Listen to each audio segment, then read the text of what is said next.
We're out here today at the river, me and my lovely camera woman, and we're just thinking about the beauty of God.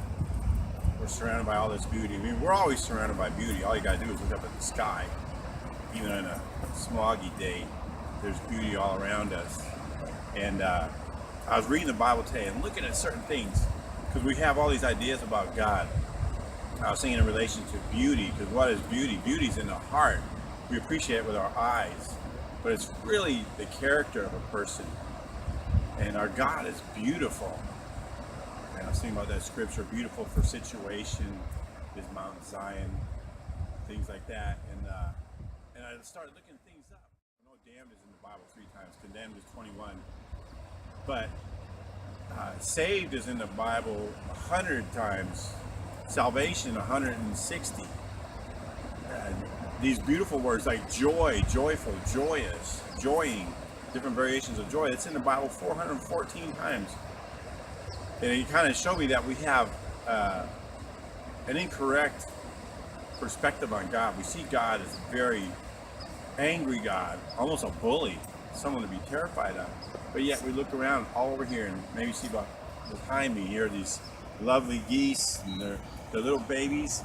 And it's like we could walk to this place. We drove here, but it's all around us. If you live in the world, you have access to beauty. And I think the message of God is that it's everywhere. Yeah, you don't have to come to some nature reserve to see it, because it's in the beauty of a baby. There's beauty. The beauty of that perfect love of God is in a friendship, in the love between a spouse and a spouse, a parent and a child, a friend and a friend. Yes, it's in the sky and all these things. God shows us his love for us by giving us that, but that's just a sign. It's just a little tiny increment of an indicator of how he loves us, of how much he loves us. He gives us those things, and everyone can appreciate and enjoy them. As they say, the rain falls on the just and the unjust. But there's something special reserved for those who believe and have faith in him.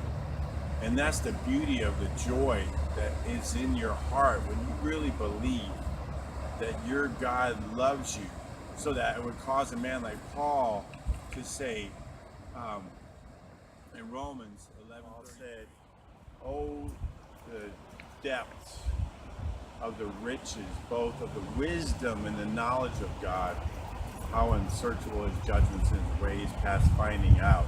And another point, he says in Colossians 3:16, he says, "Let the word of Christ dwell in you richly in all wisdom, teaching and admonishing one another in songs and hymns and spiritual songs, sing with grace in your heart to the Lord."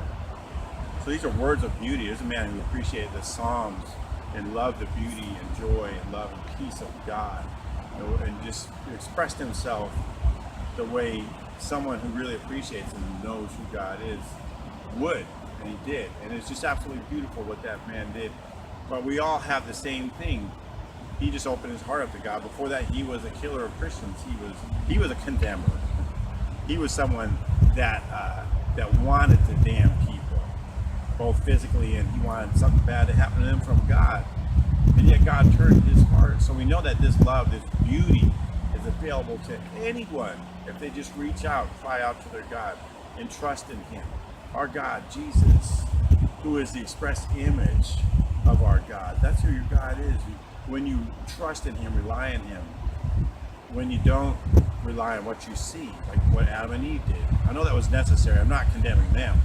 That was necessary. We need to learn from their example what not to trust in. They wanted to know something so they could be somebody. And our God teaches us to just seek to know him so we can be with him. We need to seek to know somebody so we can be with somebody. The one and only God, and that's Jesus.